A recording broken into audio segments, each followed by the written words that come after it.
नमस्कार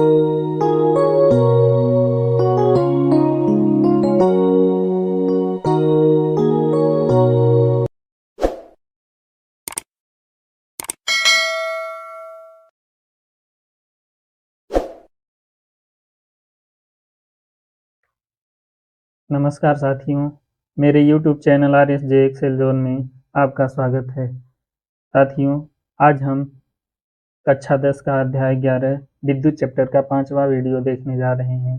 ये इस चैप्टर का लास्ट वीडियो है, जिसमें केवल न्यूमेरिकल सवालों को बताया गया है। न्यूमेरिकल सवालों को बताने से पहले हम आपसे अनुरोध करेंगे कि आप मेरे सभी वीडियो को, पिछले जो वीडियो अपलोड किए गए हैं, उन सभी वीडियो को देखें। इसके बाद ही इस वीडियो को देखें, तभी इसके सवाल समझ में आएंगे। अब चलते हैं हम न्यूमेरिकल सवालों की ओर।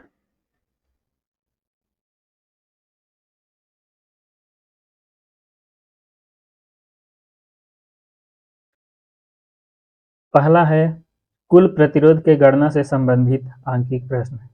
इसका प्रश्न इस तरह से होता है। पहला जैसे प्रश्न है, यदि 3 प्रतिरोध चित्र के अनुसार परस्पर जुड़े हुए हैं, तो इसके कुल प्रतिरोध की गणना कीजिए। हम कुल प्रतिरोध निकालने से पहले, सबसे पहले हम चित्र को देखेंगे और उससे पहचानेंगे कि ये जो हमारे सारे प्रतिरोध हैं, ये समांतर क्रम में जुड़े हैं या श्रेणी क्रम में जुड़े हैं। यदि श्रेणी क्रम में जुड़े होंगे तो श्रेणी क्रम का सूत्र लगाएंगे, यदि समांतर क्रम में जुड़े होंगे तो समांतर क्रम का सूत्र लगाएंगे। श्रेणी क्रम में क्या होता है, सभी प्रतिरोधों को एक साथ जोड़ देते हैं, वही जो टोटल मान आता है वही कुल प्रतिरोध होता है। लेकिन समांतर क्रम में भिन्न के जोड़ से हम हल करते हैं। तो अब हम चलते हैं सवाल को हल करने। तो ये चित्र में दिया गया है, ये 3 प्रतिरोध परिपथ में संयोजित हैं। इनके मान क्रमशः 5 ओम, 8 ओम, 12 ओम है। अब इन तीनों प्रतिरोध को देखिए और समझिए कि इसमें किस प्रकार का संयोजन दिख रहा है। ये देखिए, एक का एक सिरा बाहर निकला है, दूसरा सिरा दूसरे प्रतिरोध के साथ, उसका अगला सिरा दूसरे प्रतिरोध के साथ, ये श्रेणी क्रम में संयोजित हैं। तो इसमें हम श्रेणी क्रम का सूत्र लगाएंगे और हल करेंगे। तो हमारे पास दिया क्या क्या है, R1 दिया है 5 ओम, R2 दिया है 8 ओम, R3 दिया है 12 ओम और RT यानी टोटल प्रतिरोध निकालना है। तो ये समस्त प्रतिरोध श्रेणी क्रम में जुड़े हैं, अतः हम श्रेणी क्रम का सूत्र लगा दिए। RT बराबर R1 plus R2 plus R3, और इन तीनों को जोड़ दिए, 5, 8 और 12, टोटल आ गया 25। तो कुल प्रतिरोध का मान अपना हो जाएगा 25 ओम। प्रतिरोध का मात्रक ओम होता है, तो आंसर के साथ ओम जरूर लगाएंगे। अब चलते हैं अगले सवाल की ओर। ये 4 प्रतिरोध हैं, परिपथ में जुड़े हुए हैं, इनके कुल प्रतिरोध की गणना कीजिए। लेकिन सवाल में थोड़ा मिस्टेक लग रहा है, प्रतिरोध इसमें 4 नहीं है, केवल 3 ही है। तो चलिए हम इसी को हल करेंगे। 4 ओम, 6 ओम और 10 ओम के 3 प्रतिरोध हैं। इनको देखेंगे कि ये किस क्रम में जुड़े हैं। ये स्पष्ट रूप से दिख रहे हैं कि सभी के पहले सिरे एक साथ और दूसरे सिरे एक साथ जुड़े हुए हैं। तो ये निश्चित है कि समांतर क्रम संयोजन होगा। इसको हम समांतर क्रम के सूत्र से हल करेंगे। जैसे दिया है R1 बराबर 4 ओम, R2 बराबर 6 ओम और R3 बराबर ये 10 ओम दिया है। उक्त सभी परिपथ में संयोजित जो प्रतिरोध है ये समांतर क्रम में है, अतः समांतर क्रम का सूत्र लगा देंगे। तो 1/RT बराबर 1/R1 plus 1/R2 plus 1/R3। इसमें मान को रख देंगे। R1 का मान 4 है, R2 का मान 6 है, R3 का मान 10 है। इनका एलसीएम लेंगे 60 आएगा, और एलसीएम को हल करेंगे तो हमारा टोटल आएगा 1/RT बराबर 31 प्लस 31/60। अब हम RT के मान निकालेंगे, तो ये जैसे RT उठ के अंश में चला गया तो ये भी पूरा पलट जाएगा, और पलटने के बाद बन जाएगा 60 और 30, 60/30। RT ये अंश चला गया तो ये भी अंश में चला जाएगा और ये हर में आ जाएगा। इन दोनों को काटेंगे तो 1.93 आएगा, यही हमारा आंसर होगा। अतः कुल प्रतिरोध RT बराबर है 1.93 ओम। खैर, दोनों में हम अंतर को स्पष्ट करेंगे। ये तीसरा सवाल है मेरा कि 3 प्रतिरोध के मान कौन से दिए गए हैं। इन्हीं परिपथ में श्रेणी क्रम तथा संयोजन समांतर क्रम में संयोजित करके दोनों में कुल प्रतिरोध की गणना कीजिए। तो इनको हम पहले श्रेणी क्रम में लगा दिए, फिर समांतर क्रम में लगा दिए, इसके बाद हल कर रहे हैं। तो श्रेणी क्रम के सूत्र में सभी को एक साथ जोड़ देंगे। ये देखिए R1 R2 R3, तो टोटल आ गया 6 ओम। समांतर क्रम में 1/R1 1/R2 1/R3 से हल किए तो ये आ गया 3/2। अब RT को हम ऊपर ले जाएंगे तो ये भी 3/2 जो है वो भी पलट जाएगा, 2/3 हो जाएगा। इनको जब हम काटेंगे तो 0.66 ओम आएगा। अब देखिए प्रतिरोध तो दोनों सेम ही लिए थे, लेकिन संयोजन अलग अलग किए तो प्रतिरोध में देखिए अंतर कितना आता है। श्रेणी क्रम में प्रतिरोध ज्यादा है और समांतर क्रम में प्रतिरोध कम है, यानी कि श्रेणी क्रम में धारा ज्यादा बहेगी, धारा कम बहेगी, और श्रेणी क्रम समांतर क्रम में धारा ज्यादा बहेगी क्योंकि प्रतिरोध कम रहेगा। यहाँ पे प्रतिरोध ज्यादा है इसलिए धारा कम है। तो दोनों संयोजन से क्या प्राप्त हो रहा है हमको? दोनों संयोजन से यह प्राप्त हो रहा है कि श्रेणी क्रम संयोजन का के कुल प्रतिरोध का मान समांतर क्रम संयोजन से अधिक होता है। अब थोड़ा सवाल को चेंज करेंगे। ऐसे परिपथ जिनमें प्रतिरोध श्रेणी क्रम और समांतर दोनों रूपों में जुड़े हों, यानी कि एक ही परिपथ में श्रेणी क्रम भी हो और समांतर क्रम भी हो, तो ऐसे सवालों को हम किस प्रकार से हल करेंगे? तो ऐसे सवालों में सबसे पहले हम समांतर क्रम में जुड़े प्रतिरोधों को हल करेंगे, इसके बाद उस परिपथ को हम श्रेणी क्रम में बना देंगे और श्रेणी क्रम में बनाने के बाद सभी प्रतिरोधों को श्रेणी क्रम से हल कर देंगे। जैसे ये सर्किट दिया है, 3 प्रतिरोध हैं, एक तो श्रेणी क्रम में है लेकिन शेष 2 प्रतिरोध जो हैं वो समांतर क्रम में है। तो श्रेणी क्रम और समांतर क्रम दो रूपों में प्रतिरोध जुड़े हैं। सबसे पहले हम समांतर क्रम वाले को हल करेंगे। जब ये इसको हल कर देंगे तो इसका टोटल प्रतिरोध आ जाएगा, जो इसको हटा के हम यहाँ पे उसका मान रख देंगे। तो इन दोनों को यहाँ पे हल किए हैं, 1/R2 प्लस 1/R3 बराबर, ये दोनों भिन्न से हल किए तो हमारा आंसर आया 2/2 बराबर 1 ओम। तो इन दोनों का कुल प्रतिरोध आ गया 1 ओम। तो यहाँ पे हम सर्किट को सीधा कर दिए, यहाँ 2 ओम था ही और इसको हटा के हम टोटल का इसका टोटल मान रख दिए 1 ओम। अब परिपथ का कुल प्रतिरोध निकालेंगे तो 2 प्लस 1 इक्वल टू 3 ओम। तो इस तरह से कुल प्रतिरोध हम निकालेंगे। यदि दोनों मिक्स हैं तो सबसे पहले हम समांतर वालों को हल करेंगे, तो उनको हल करने के बाद परिपथ को श्रेणी क्रम में बना के और श्रेणी क्रम से फाइनल आंसर निकाल देंगे। तो अब अगला सवाल आता है, निम्न परिपथ के कुल प्रतिरोध की गणना कीजिए। ये देखिए इसमें ये श्रेणी क्रम है, ये भी श्रेणी क्रम है, ये समांतर क्रम है, ये समांतर क्रम है। तो हम पहले समांतर क्रम वालों को हल कर लेंगे। तो पहले इसको हल करते हैं। इसको हल करने के लिए समांतर क्रम का सूत्र लगाएंगे R2 R3 R4 के बीच। ये R2 है, R3 है, R4 है, इसके बीच हम समांतर का सूत्र लगाएंगे और हल करेंगे तो हमारा 1/1 टोटल प्रतिरोध 1 आएगा। अब R6 व R7 का कुल निकालेंगे। ये देखिए R6 है या R7 है, इसका कुल प्रतिरोध निकालेंगे समांतर क्रम के सूत्र से, तो हमारा आंसर आएगा टोटल 1 ओम। ये देखिए 1/2 1/2, इसको हल एलसीएम लिए 2 आया और लघुत्तम को हल किए 1 1 आया, दोनों को जोड़ के और इनको काट दिए तो 1 ओम आ गया। अब इसके बाद उक्त परिपथ जो है पूरा श्रेणी क्रम में बदल जाएगा।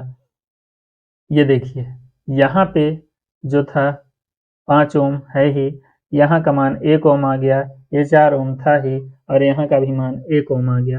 अब देखिए ये सब प्रतिरोध श्रेणी क्रम में बन गए हैं। अब यहाँ पे हम श्रेणी क्रम का सूत्र लगाएंगे और तीनों का टोटल कर देंगे।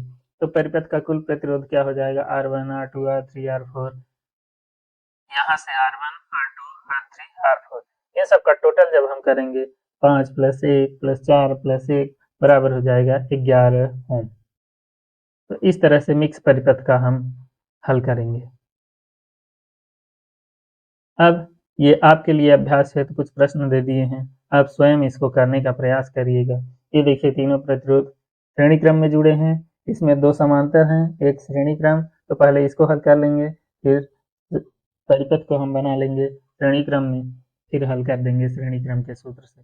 इसमें भी ये श्रेणी है, ये श्रेणी है, ये समांतर है, पहले इसको हल करके श्रेणी बना लेंगे, इसके बाद हल कर देंगे। यहाँ पे भी ये देखिए तीनों समांतर हैं, यहाँ पे दो समांतर, ये दो समांतर, पहले समांतर वालों को हल कर लेंगे और फिर परिपथ को हम श्रेणी क्रम में बदल के श्रेणी क्रम के सूत्र से हल कर लेंगे। अब विद्युत शक्ति से संबंधित सवालों को हल करने का प्रयास करेंगे। इसके लिए हम बेसिक बता दे रहे हैं। विद्युत शक्ति होता है विभव या विभवांतर गुणा धारा, अर्थात P बराबर वी आई, P यानी पावर, पावर यानी कि विद्युत शक्ति। तो P बराबर होता है, V बराबर होता है आई आर, इसलिए P बराबर हो जाएगा V के स्थान पे आई आर, और ये आई था ही। अब इसका हल करेंगे तो P बराबर हो जाएगा आई आई मिलके आई स्क्वायर और आर आ गया। अब यदि हम I का मान इसमें रखेंगे तो I बराबर होता है V बटे आर, तो यहाँ V पहले ही था, इसके बाद I का मान रख दिए V बटे आर, तो हल कर देंगे तो P बराबर V स्क्वायर आर। तो जब जैसे हमको सवाल में जिस तरह से जरूरत पड़ेगी उस तरह से हम इसको कन्वर्ट करके और सवाल को हल करेंगे। अब एक महत्वपूर्ण बात आती है, आप सुने होंगे कि 1 किलोवाट घंटा, किसी उपकरण की क्षमता 1 किलोवाट घंटा है, इस तरह से आप सुने होंगे।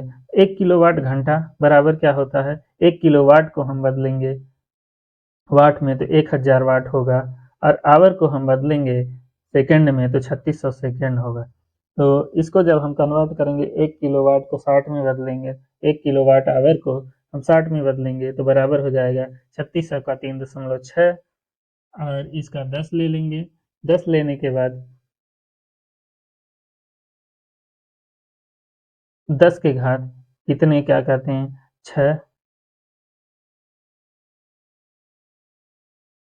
1 किलोवाट आवर बराबर 3.6 गुणे 10 की घात 6 जूल होता है।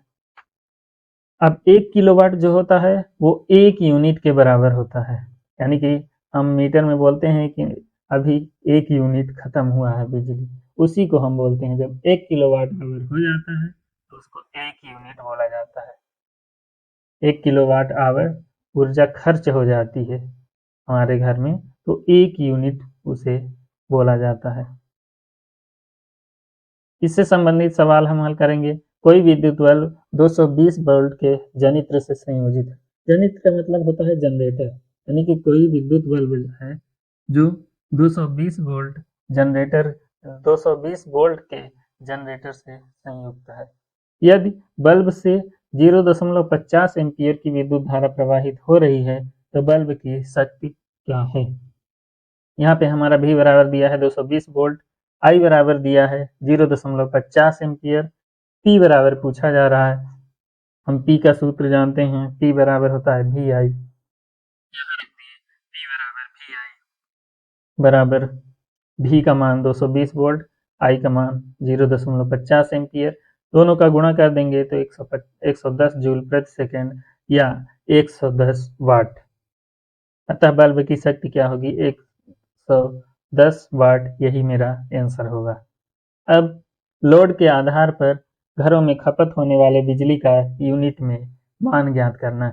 बिजली जो घरों में यूज होती है उसका यूनिट में मान निकलता है, मीटर के द्वारा निकलता है, और इसी यूनिट से बिजली के बिल की गणना की जाती है।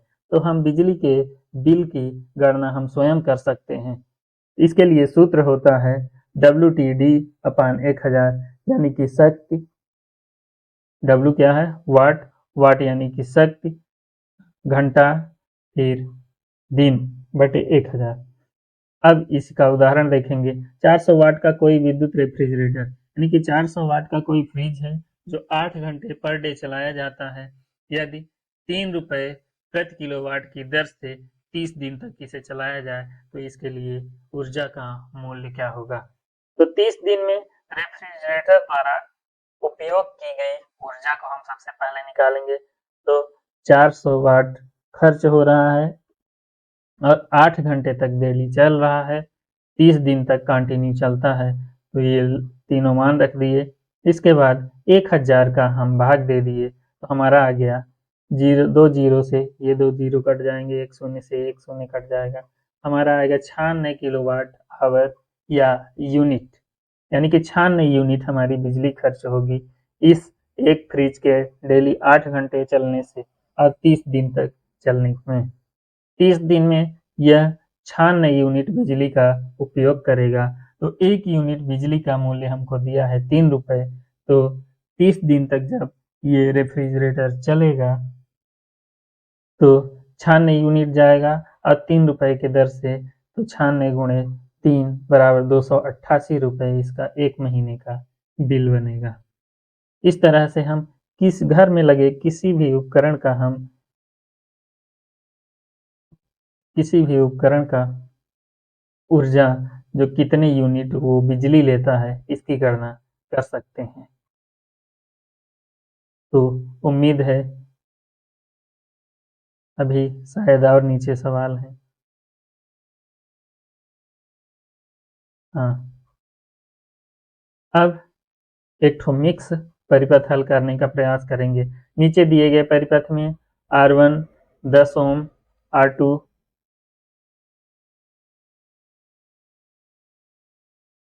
अच्छा ये 5 नंबर पेज था, ये मिक्स परिपथ था, 5 नंबर लास्ट में लग गया है, चलिए कोई बात नहीं। मिक्स परिपथ में ये प्रतिरोध कितने प्रतिरोध हैं? 5 ठो प्रतिरोध हैं, ये सबके मान दिए हुए हैं और स्पष्ट आपको दिख रहे हैं कि ये समांतर, ये भी समांतर। इनको श्रेणी क्रम में बदल के हम पहले कुल प्रतिरोध, पूछा क्या जा रहा है? परिपथ का कुल प्रतिरोध तथा परिपथ में प्रवाहित धारा। तो कुल प्रतिरोध सबसे पहले हम निकालेंगे। पहले इस सर्किट को हल करेंगे। इसको हल करने के लिए समांतर क्रम का सूत्र लगाएंगे। तो ये समांतर क्रम का सूत्र लगा दिए, 1/r डैश बराबर 1/r1 प्लस 1/r2। अब इसका मान रख दिए, R1 का है 10 ओम, R2 का है 40 ओम। ये देखिए 10 ओम 40 ओम। R डैश इसका टोटल माने हैं और R डबल डैश इसका टोटल माने हैं। ये देखिए 1/r डैश लिखा। अब इनको हल किए, एलसीएम 40 आया, 40 में 10 का भाग दिए 4 आया, 4 का ऊपर गुणा किए यहाँ 4 आ गया, और यहाँ 40 में 40 का भाग दिए 1 आया, 1 का ऊपर गुणा किए 1 आ गया। यहाँ पे 1/r1 बराबर आ गया 5/40। तो हम 1/r डैश बराबर आ गया 5/40। तो r डैश को हम निकालेंगे तो r ऊपर चला गया, तो ये भी ऊपर सीधे पलट जाएगा, 40/5। इसको काट देंगे तो आ जाएगा r डैश बराबर 8 ओम। इसी प्रकार अब हम इसी सर्किट में इसको इस समांतर क्रम वाले प्रतिरोधों को हल करेंगे। तो हम सूत्र लगा देंगे, 1/r डबल डैश बराबर 1/r1, 1/r2, 1/r3। ये मतलब दूसरे प्रतिरोध का टोटल मान हम माने हैं r डबल डैश और पहले प्रतिरोध का टोटल हम माने हैं r डैश। तो यहाँ पे 1/30, 1/20, 1/60, ये देखिए 30, 20, 60, इन तीनों का टोटल जब हम करेंगे तो हमारा आ जाएगा, एलसीएम निकालेंगे 60 आएगा। अब इसको लघुत्तम को हल करेंगे तो 2 3 1, यानी कि 2 3 5 1 6/60 आ गया। ये देखिए 6/60 आ गया, 1/r डैश बराबर, तो r डैश बराबर निकालेंगे, ये पलट जाएगा 60/6 बराबर 10 ओम। तो r डबल डैश बराबर आ गया 10 ओम। ये भी हल हो गया, ये भी हल हो गया। इसका टोटल मान कितना आया है? 8 ओम, और इसका टोटल मान आ गया 10 ओम।